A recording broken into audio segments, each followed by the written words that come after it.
little deeper. Packers and Bucks, about 1,000 storylines in this one. Coaches, defenses, weapons. None sexier than the quarterback matchup, though. Rodgers and Brady. Brady and Rodgers.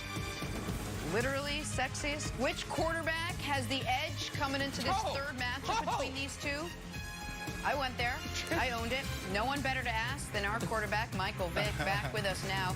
Mike, who do you think is sexier? Tom? No. Whose job is going to be tougher come Sunday? I didn't. Whose job on the field will be tougher, Rodgers or Brady? Definitely Tom Brady. I mean, you know, it's been, you know, some ups and downs and a lot of miscues with TB12. But I trust them to get it corrected. But things are not flowing accordingly with this offense, and I'm pretty sure that, you know, Tom would love to get back on track this week. But the Green Bay Packers and Aaron Rodgers, they look in mid-season form right now. And Aaron hasn't missed a beat. He looked like he's having fun playing some of his best football right now. But you know, even as good as Green Bay's offense is, I think you got to just shed light on the defense and what they've been able to do defensively. Probably top 10. You know, in every statistical category, and carrying this football team just as much as the offense is carrying the defense.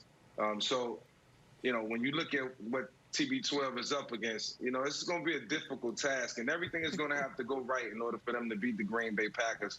You know, Aaron Rodgers having so much fun playing some of his best football and really being the true leader for the Green Bay Packers right now. So, you know, TB12 got his work cut out for him, and everything has to go right. Brandon, I love how much Michael Vick loves Tom Brady. It warms my heart. And like it is absolutely providing for me a template for if sometime in 2026, 2027, if I'm still on television and LeBron is finally to a phase of his career where he's a shell of his former self, of how I should go about talking about him. Because where it's like, I love the guy, and I don't want to ever say anything bad about him, but God, he's got his work cut out for him this week. So I look at this differently. I look at this differently, Brandon, than Mike does, just because I think the Bucs defense is far better than the Packers defense. So for that simple reason, I think that it's a tougher job for Rodgers. Now, I think he's more up for the job, Brandon, but I think going up against that Bucs defense is a far tougher task than going up against the Packers defense, Brandon. Nick, 100%. Hey, Vic, it's okay to crush your boy. Just tell him it's in love. You get paid to do it. You can crush your boy. Hey, look. He'll never crush Tom. I just did. No, but here, Nick, you did. Go ahead. Yeah, I know. That's right. Nick, you're 100% right. This is a tougher job for Aaron Rodgers and this Packers offense because of Todd Bowles and that defense on the other side. I mean, they're throwing blitzes at you at all levels, from the defensive line, the linebackers, and also the secondary. He loves blitzing his young safety, Antoine Winfield Jr. I played against his dad, Mike. I know you played against his dad, and you know his dad was a dog. But that defensive line, they're getting after. They have 17 sacks on the season. This is strength on strength. The #2 offense versus the #2 defense. This Packers offensive line, they've only given up 3 sacks this year. That's 2.1% on all of Aaron Rodgers' drop back. They are playing phenomenal, but they are finally playing against an opponent that can get after them. Not just man on man, but scheme on scheme. This is going to be a really good game. Aaron Rodgers will be locked in, but he better be locked in every single play, because you never know what Todd Bowles is going to do. Is this trap? Is this two-man undercut? Like, there's palms. Like, there's so many things that Todd Bowles do. People have the book out on it. He's been doing the same thing for years, but they're just efficient when they get to the quarterback. So I really like this matchup. A-Rod is playing lights out. I do have them winning this game, but, man, this is going to go down to the wire. You know what? But, Brandon, if I had a crystal ball and I told you, wow, this game was a blowout, which way would it go? Like a real blowout, like a you gonna make me answer? 24-point ball.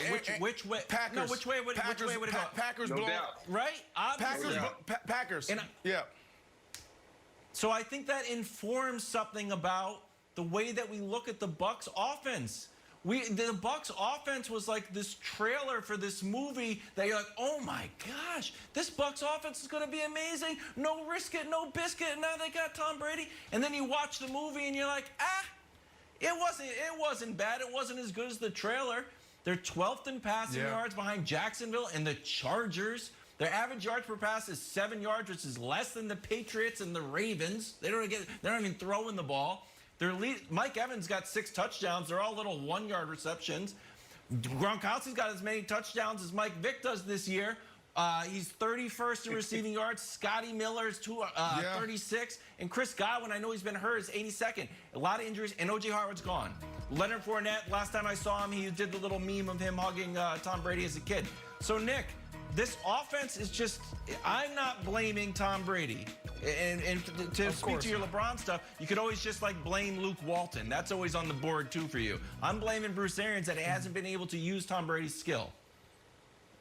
Okay, Luke Walton bathed himself in glory with the Kings this year. That was a bad take by me, blaming Luke Walton. Vic, I heard you murmuring there when the question about the blowout came, and I think it's informative. Like, the Bucs have not, right now, would you agree, the Bucs and Packers are in drastically different tiers in the NFL, and what that informs us about their offenses right now? Absolutely, because the way the Green Bay Packers offense has been able to move fluently up and down the field was the same way that I thought the Tampa Bay Buccaneers offense would look up until this point, and it hasn't happened.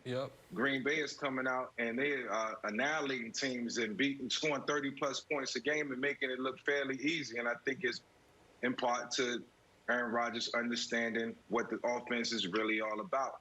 And that hasn't happened for the Tampa Bay Buccaneers. They've struggled on certain occasions, can't find ways to get the ball into the hands of playmakers. And you know, it's a learning curve right now going on for Tom Brady. And, you know, the Green Bay Packers have scored 30-plus points a game. I know we talk about Todd Bowles' defense, but Aaron Rodgers is picking apart every defense that's being put in front of him. And it's not the downfield passes. They'll lure you to sleep. Short passes here, the crosses across the middle, screen here, screen there, little run game, and then boom, they go down the field with Lazard. So, and now they get Devontae Adams back healthy. So it's going to be a difficult task for the Tampa Bay Buccaneers defense, and we'll see how much, that they have, in the tank, and if they can go 4 quarters with Aaron Rodgers. All right, still think it's going to be a great game. Whoever you think is going to win. Another big game this weekend, Steelers hosting the Browns. We'll break it down next. First things first.